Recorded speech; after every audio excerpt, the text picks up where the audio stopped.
The sad mother cried herself to sleep, but a knock on the back door woke her up in the morning.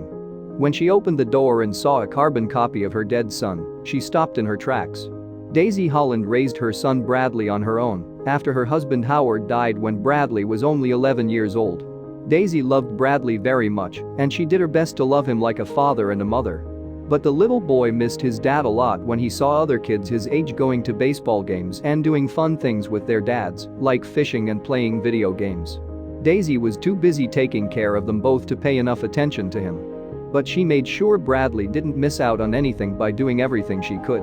When Bradley turned 17, he asked Daisy for a car, and she didn't say no. She had been saving for it for months, ever since Bradley told her he wanted to ride a car like Howard did when he was Bradley's age. Daisy told Bradley that once he got the car, he shouldn't be too risky with it. Her words fell on deaf ears, though, and Bradley, like many other teenagers his age, started speeding too much, which killed him in the end. When Bradley was in the hospital fighting for his life, Daisy got a call because the hospital found her number on his phone. She dropped everything and ran to the hospital, where doctors told her that he was in a serious condition and that the next 24 hours would be very important. Daisy stayed up all night with her son because she wanted him to wake up and tell her, "I'm fine, Mom, don't worry." But, unfortunately, it didn't work out that way. Daisy had fallen asleep at Bradley's bedside that night. The next morning, she was jolted awake by the beeping of the ECG machine, which showed that Bradley's heart rate was going down. She ran out of the room and called for help. By the time she got there, the machine showed a flatline. They tried to use a defibrillator, but it didn't help. "No, no, no." Daisy screamed when she saw the doctors shake their heads, take off Bradley's oxygen mask, and put a hospital sheet over his face. "Bradley, no. You can't just leave me. Do something, doctor. My son can't die this way." Daisy cried over and over again as she held Bradley's body. Nothing would change, though. "I'm sorry, Mrs. Holland," the doctor said in a serious voice, "but your son has died." "What do you mean he's gone?" Daisy yelled at him to stop. "You didn't do what you were supposed to do. You killed my son." "Please, Mrs. Holland," begged the doctor. "We tried to save him in every way we could." Daisy's whole world came crashing down. Bradley gave her a reason to live after Howard's death. Her son was her whole world. But now that Bradley was gone, her world was empty and she had no reason to live. So, after saying goodbye to Bradley for good, Daisy shut herself off from the rest of the world. She spent the whole day in his room, watching videos of him as a baby and looking at pictures of him. She often cursed herself for giving him the car that took him away. She looked at his pictures again one night and couldn't stop crying. Even though Bradley had been dead for a week, she was still so sad and upset that she couldn't stop crying and ended up crying herself to sleep. The next morning, someone knocked on her back door and woke her up. She was so weak she couldn't even stand up right away. She hadn't eaten in days, and it took her a while to get out of bed while leaning on the nightstand next to her bed. When she finally left her room, she heard a voice coming from the backyard. "Pardon me, but is anyone home?" A man's voice was heard. Daisy went slowly to the door in the backyard to answer it. As soon as the door opened, she felt confused when she saw a carbon copy of her late son standing there. She said to herself, this has to be a dream. This has to be a joke. The man was in fact her late son. How did this happen? She had just put him to rest a few days earlier. "Who are you? Who are you?" She stuttered because she didn't believe what she saw. "Good morning, Mrs. Holland, sorry to bother you this way. I knocked on the front door, but no one answered, so I thought I'd try the back door." As he was walking up to the door, Daisy saw that he had a slight limp. "My name is Morgan Hunt, and this might sound crazy, but I think you are my mother." Daisy took a step back and gasped, "What? What on earth makes you say that?" He sighed, "Well, ma'am. I heard about the death of your son in the funeral service. I'm very sorry for what happened to you.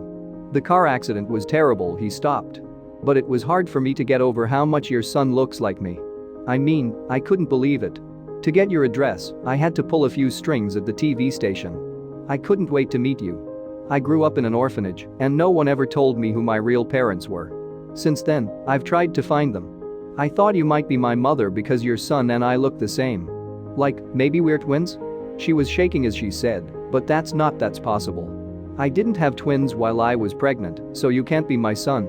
But if you're not, how come you look so much like him if you're not?" She said this as she shook her head. "People say that everyone has 6 twins somewhere in the world. Maybe that makes sense. As you can see, Mrs. Holland, I don't know what's going on, but this could be my only chance to find out who my real parents are. Will you help me take a DNA test? It will tell us both what we need to know. Here, he said as he gave her a piece of paper. This has my name and address. Please think about it. I hope you'll get back to me, he added, then walked away. Daisy was taken aback. She went back to her room and looked at the picture of her and Bradley that was next to her bed. She looked at the picture of her son and asked, how is it possible that someone else looks just like you? But she couldn't get rid of the feeling that Morgan wasn't just Bradley's double. So, that night, she called Morgan and told him she was ready for the DNA test. After a week, the results came, and Daisy saw the words 0% match. Morgan was there, too, and he was disappointed to find out that Daisy couldn't be his mother and that his search was once again pointless. But why did Morgan and Bradley look so much like each other? Daisy had a nagging feeling that something wasn't quite right, so she and Morgan went to the hospital where she gave birth and found something shocking. When they looked at Daisy's medical records, they saw that her child had died at birth. Daisy was so angry that she almost dropped the files she was holding. What kind of crazy is this? This can't be right. This can't be true, my child. Your files are garbage. She yelled at the nurse who had brought her to the room where all the patient records were kept and had brought her there. The nurse gave her an unfriendly look. Ma'am, if you're done looking through the records, please leave. And keep your voice down. This is a medical center. Well, I'm not going anywhere until you tell me why. As she went to the party, she shot back. Call your doctor, your boss, or anyone else. I want to know what went wrong here. How could my son have died at birth when I just raised him and buried him? Did you just give me someone else's child? Daisy was getting angry at the receptionist when all of a sudden an old nurse walked up to her. She looked at Daisy for a long time and then said, "Oh, you're there. Even after all these years, I haven't forgotten you. I was the head nurse when you were brought to the hospital to be born. Is there something wrong?" Daisy gave her a hopeful look. "Were you there? Oh, God. You can then help us. My son is the subject. My record says that my baby died at birth, but I left the hospital with a baby boy. I have no idea whose kid he was. How did my husband and I come to have the baby?" The nurse's smile suddenly went away, and Daisy could see some strange worry in her eyes. She said, "Please come with me." She took them back to the records room and pulled out an old file from the archives. It was owned by the woman who gave birth to Morgan and Bradley. She gave me the file and said, "It's all here. It's true that your baby died at birth. But your husband thought that you wouldn't be able to handle it. So, she sighed, your husband adopted one of the twin sons of a 16-year-old girl who died during childbirth while you were unconscious for 2 days after giving birth. All of those details are in the file. One of the boys was put in an orphanage because he had a short leg. His mother didn't have any living relatives who could take care of the boy. Most of the staff here has changed, so they won't know it. But I remember it like it was yesterday. I was one of the few staff members who knew that your husband had secretly adopted the boy." Daisy and Morgan looked at each other, both of them feeling bad about themselves. Daisy was raising someone else's child without knowing that her husband had adopted the child, and Morgan had lost his mother when he was born. As they left the hospital, Morgan was crying. "I can't believe that just when I thought I would find my mother, I found out she's dead. This is really bad."